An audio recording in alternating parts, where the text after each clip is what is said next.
Меня слышно? Да. Good afternoon, everyone. The topic of my presentation today is change for microservices. Is it a dream or a nightmare for a tester?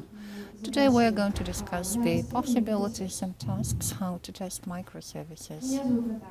My name is Natalya Pletneva. I work with service testing and I'm working for the online movie Oko. It has become famous due to the work of their Premier League, since Oko bought the rights to broadcast this in the territory of Russia. Before we start talking about microservice testing, let's think together why we're talking about microservices, why no monolith, why microservices are so popular, and what's the profit of microservices. With the growth of our service, its architecture grew more complicated. In the end, we reached certain problems with the architecture. Business brought new ideas, new functionalities, and eventually, adding a new feature cost us more than the profit of having this feature. Key problems of the monolith is that we are not able to quickly change to new programming languages. If a module in a monolith falls down, then the whole application falls down.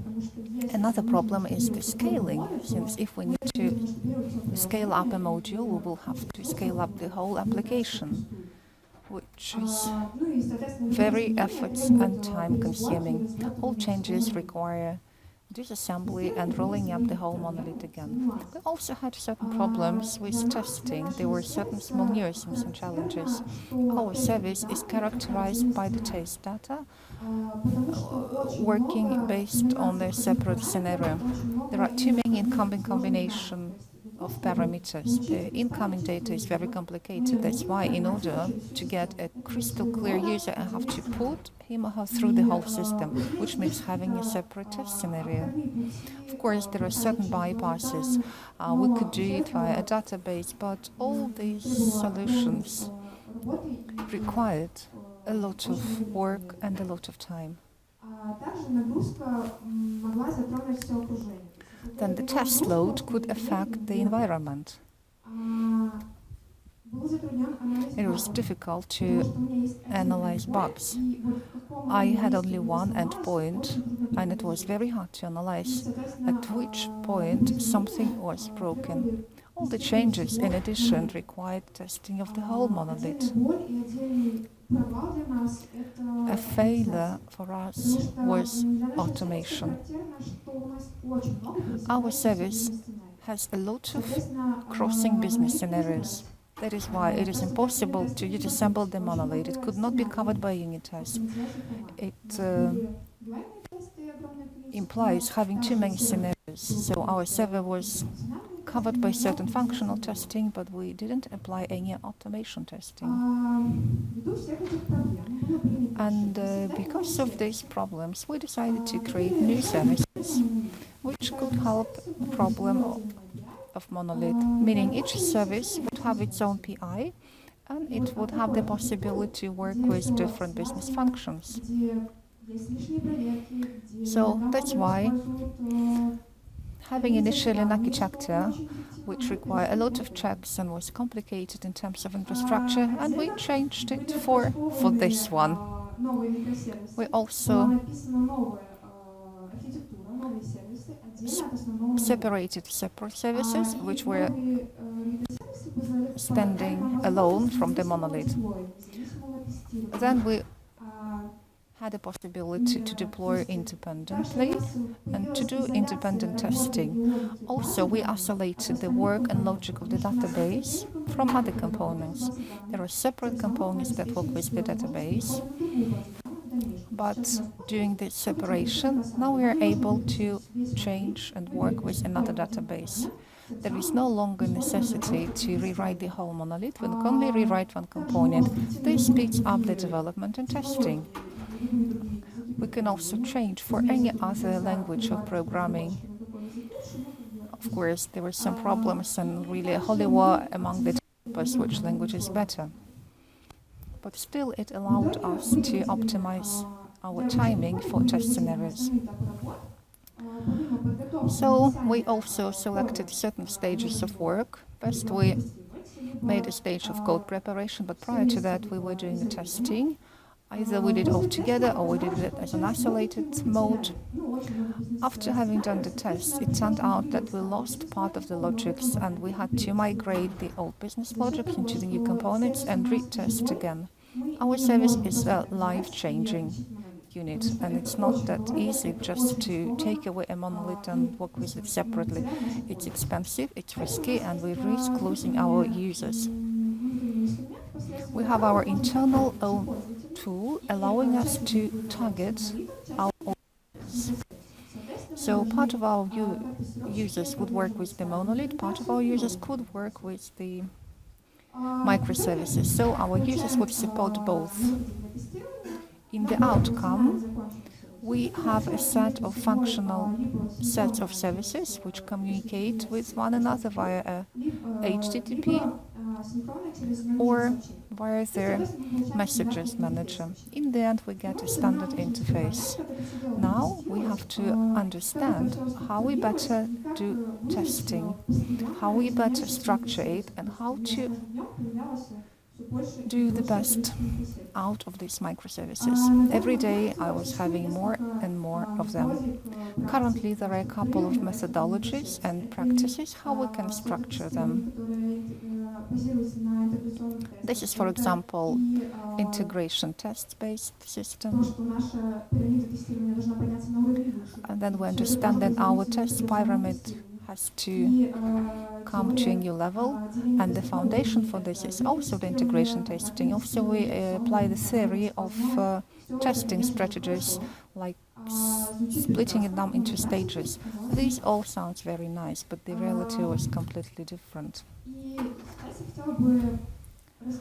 I'd like to tell you now about the problems which you might have and what you should be ready to face with. So microservices seem to be like sparkling rainbows and unicorns, but this is not really so. There are three illusions: that it's simple, it's easy, and it's faster for testing. Illusion number one: this is simpler.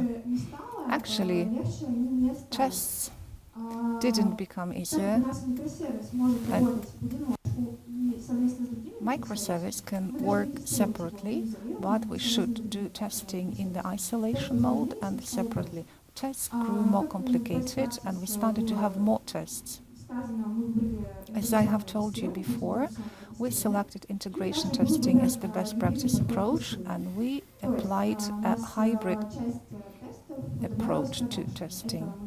Some of the tests were done in the production, such as the monitoring, then the investigation testing, and communication with the users. As soon as we launched our microservices, it could seem that we're just a group of guys who simply provide some kind of service to all the users. To ensure monitoring, we selected Jaeger tool, which is the distribution monitoring system, allowing to search for errors, to monitor all the queries.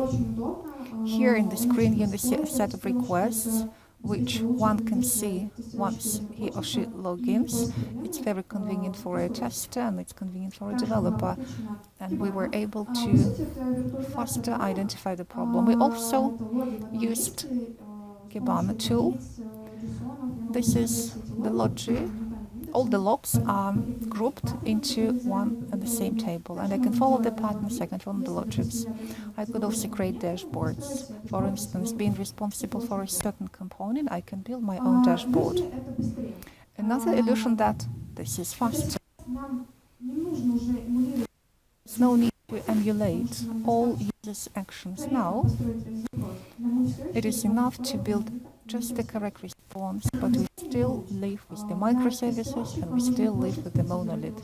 So a tester needs more expertise to be able to test both, and he needs to perform more tests to check more failure points. We also paid more attention to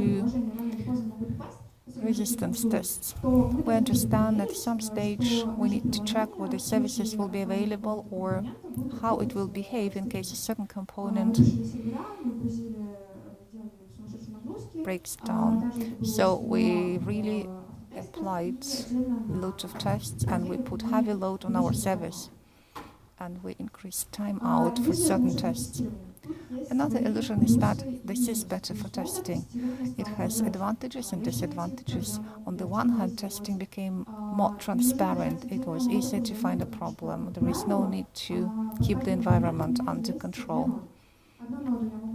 There are two nodes for each component. One node could be tested under load, and then I'm not interfering with the colleagues.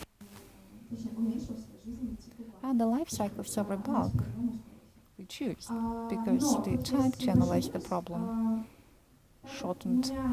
However, there is a disadvantage in this situation. A bug or a feature or a task can leave up during the whole project or certain components. I need to work with my team and I need to work with my team in a synchronized mode.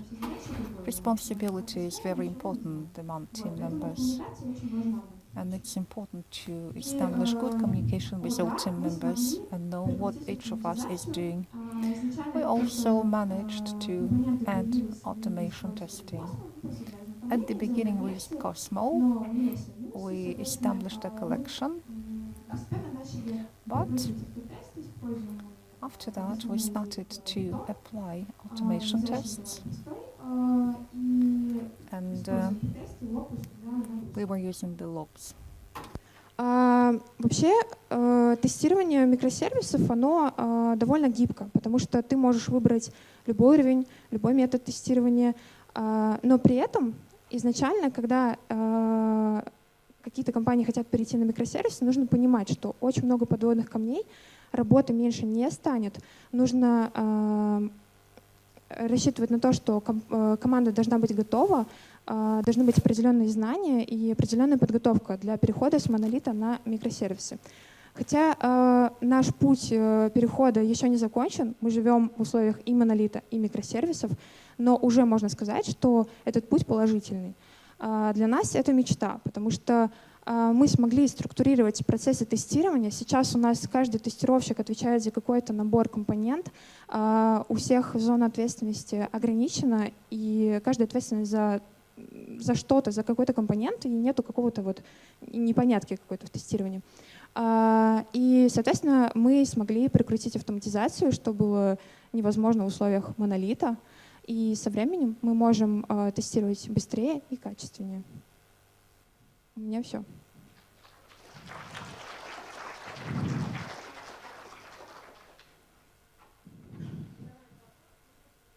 Получаем футболки. А у меня еще есть свой подарочек, так что я тоже вручу за лучший вопрос. Здравствуйте, спасибо.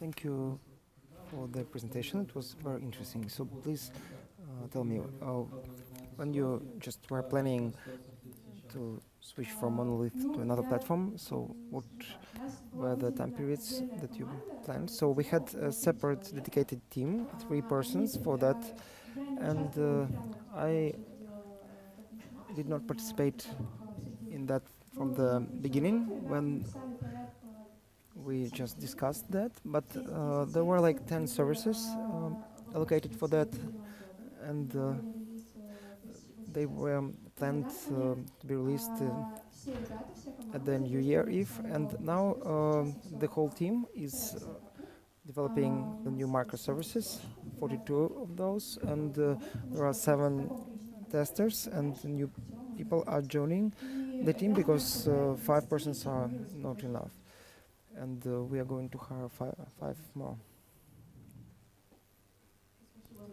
Thank you for the presentation. My question is, so currently testers who were doing maintaining, support and development of monolith, are they separate,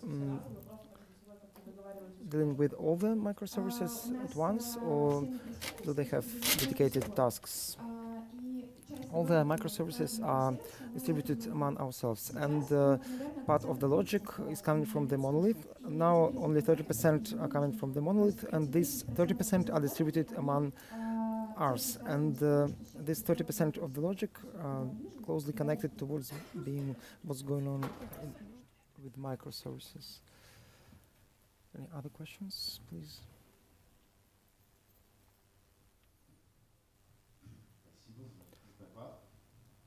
Thank you for the presentation.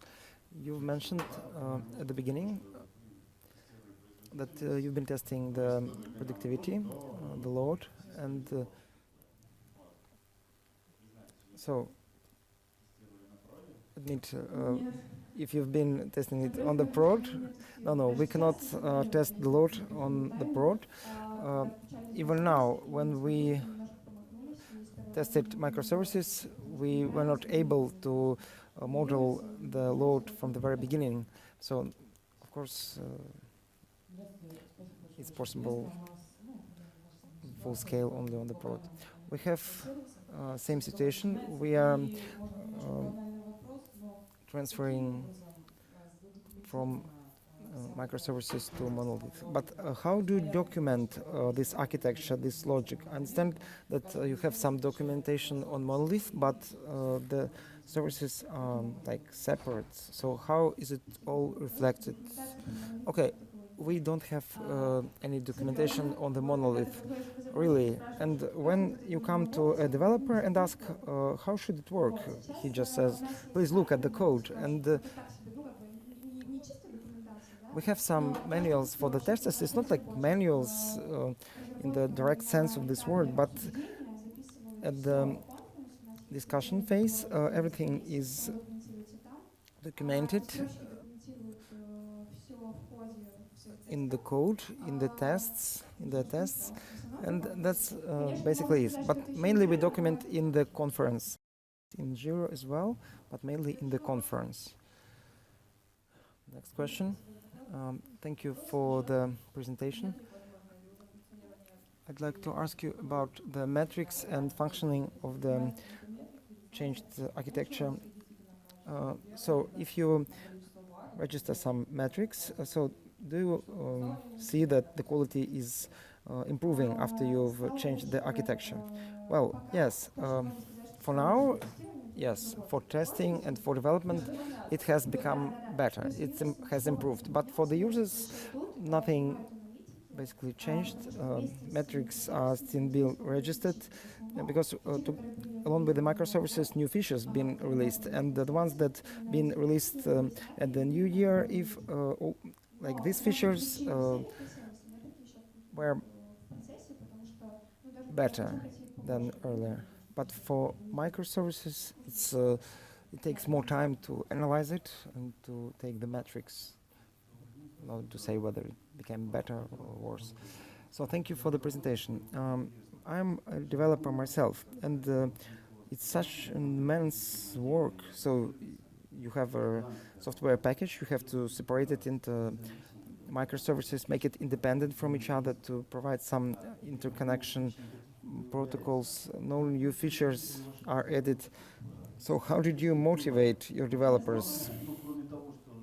What was used, like force or something else, so that they were so much motivated to work 3 years to transfer from one architecture to another?